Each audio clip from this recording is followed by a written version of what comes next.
Nananatili pa rin sa areas of concern ang Region 13. Ito ay kasunod na rin ng mga pag-atake ng mga rebelding grupo. Samantala, kinilala ng mga lokal na opisyal sa riyon ang hakbang ng pamahalaan upang matiyak ang kaligtasan ng mga residente. Ang ulat mula kay Eddie Arellano ng PTV Davao.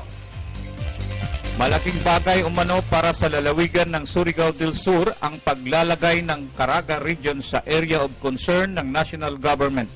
Sa okasyon ng selebrasyon ng 39th founding anniversary ng 36 IB sa Tago, Surigao, sinabi ni Governor Johnny Pimentel na natutuwa siya at nagpapasalamat kay Pangulong Noy na pinagtuunan ng pansin ng pamahalaan ang suliranin sa insurgency sa kanyang lalawigan. Supposedly on the region, on the locality that has been declared as a priority area so that we can attain the objective of the stability of peace and order situation. So that is good news for the province of Surigao del Sur because we have been waiting a long time for this declaration of the national government.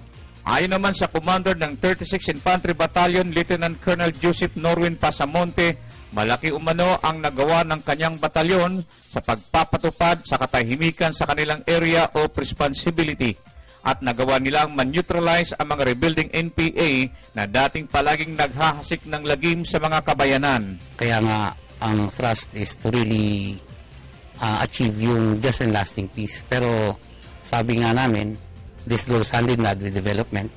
So peace and development couldn't be treated separately. They should be treated as one. Yun yung natin ngayon, we're trying to implement development projects of the local government so that we could really achieve peace by winning the people through these development projects.